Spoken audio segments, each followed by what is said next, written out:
So here we go, my F-Type R is home, and this is the newest car I have ever owned, and it is absolutely beautiful. Right at the moment, this thing is 18 months old, and driving it back was just incredible. It really was. It's just such an amazing car.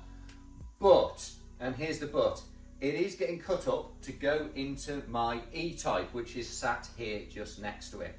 So this is going to be giving up all of its axles, engine, running gear, interior, wiring loom, brakes, the whole lot is going into the E-Type.